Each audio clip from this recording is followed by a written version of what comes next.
Good afternoon. This is Talia MK at CXO2.0 Conference, Dubai, and we have with us Mr. Amit Bagaria. He is a managing partner at ARS Properties LLP, and he has been awarded as one of the Visionaries. First of all, congratulations.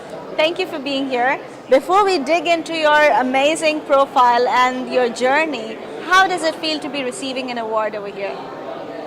Well, it always feels good. It's not like the first award that I've that I ever got in my life, but it's always good to get an award.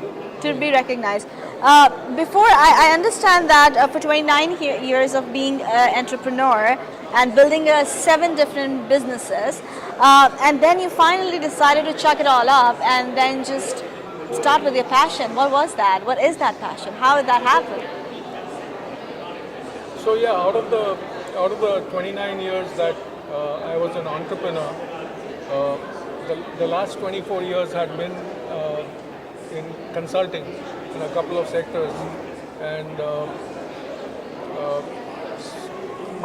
in my field, what I was doing, clients would hire my company to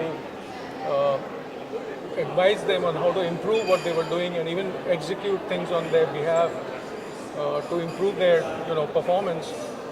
But at the end, they would just sort of continue on what they used to be doing before they hired us, because it was very difficult to adapt to change. Yes. So it used to be always very frustrating as a consultant, saying, okay, you're getting money, you're getting paid, but then only 20% of what you're telling them to do, they're doing. So, and this used to be always coming out in terms of sort of frustrating conversation in the dinner table at home. So one day my daughter tells me, this is in the beginning of 2018. Daughters always know their father's work. Yeah, absolutely. And I was just telling someone here, I said, I don't listen to anyone in the world. I never listened to my parents. I was this brat.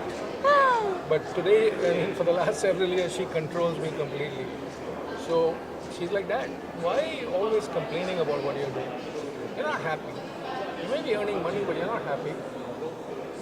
Give it all up. Chase your dream. Your dream has always been writing. Write a book. So yeah, I had by that time already written about 40 articles in the fields that I was involved in, and I studied journalism back in college. And I said, yeah, wow, write a book.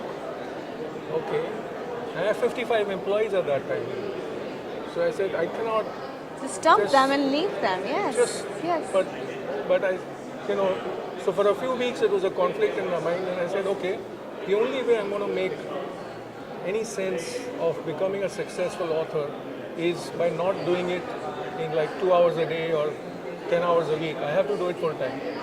So I have to shut down what I'm doing. Wow. So it took me about 9 or 10 months to make sure. Of course, you cannot just say lock the door and just say, you know what, I'm going. Yeah, exactly. Because all those 55 people needed to have a job. Yes. So I made sure everybody was well placed in the industry, shut down that business, sold part of it, and started writing my first book. And I got my first book out. What is this book about? My first book was about politics, Indian politics. It was about an upcoming election in 2019 at that time, and how it was going to be different from 2014 when Modi first became Prime Minister. I said, so that was the book. Then I came out quickly with my second book and my third book. And one of the mistakes that I made, frankly, is that I wrote my first 8 books too fast. Okay? And frankly, out of those first 8, 5 were not really good. Okay. Only wow, 3 were good. You're critical about it. Yeah, because I just sort of got excited that, I'm going to write 60 books before I turn 60, so let me quickly write books. And then based on the feedback and based on the failure of those 5 books, I said, no, there's no need to hit a target of writing 60 books. Instead of having 60 books, out of which 50 are unsuccessful, it's better to have 10 good very successful books. So I went slow, and I took a good 3.5 years, 4 years to write the next 6 books. Wow. And all those have been very, very successful, and my next book should come out early next year. So they all are mainly, the genre is politics? No, they're not all politics. So I've written 3 books on spies, the James Bond type, right? Wow. But the reality, not the Fictional fast world. cars Yeah, and yeah, the, yes, yes, yes. casino gambling and all Yeah. of that. The real world of spies and things like that. So 3 are on those.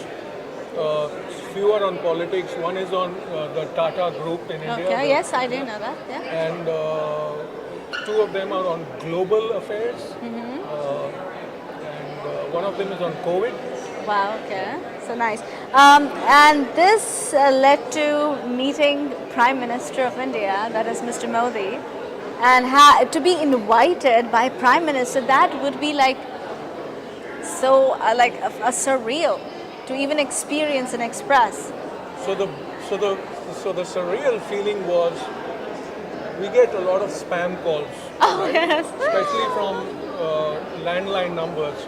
Someone offering you a loan or somebody, whatever, selling insurance or Yes, yes. trying to sell you a car or Yeah. right.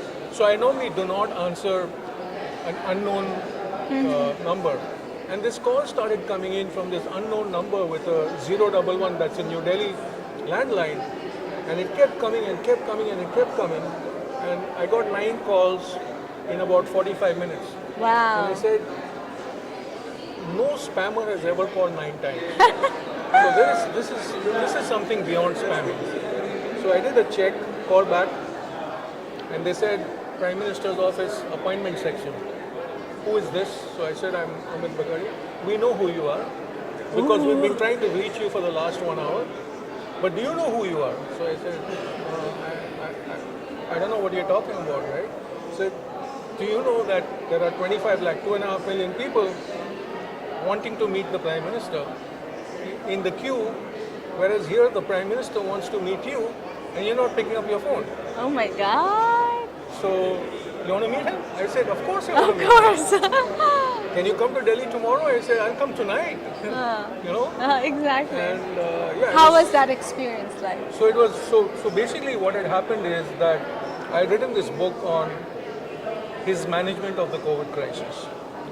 And the reason I wrote this book is because I was very upset that the Western media was criticizing India's management of the COVID Yes, crisis. yes. And they were comparing us with New Zealand and Switzerland and Israel and Yeah, Switzerland. yeah. And they were saying, oh, New Zealand has vaccinated what percentage of people and India has only vaccinated, X percentage of people. But the population of New Zealand is the population in the colony that I live in, Bangalore. Yes, of course. So these were wrong comparisons. And considering the size and the complexity of our country, I think COVID was very well managed.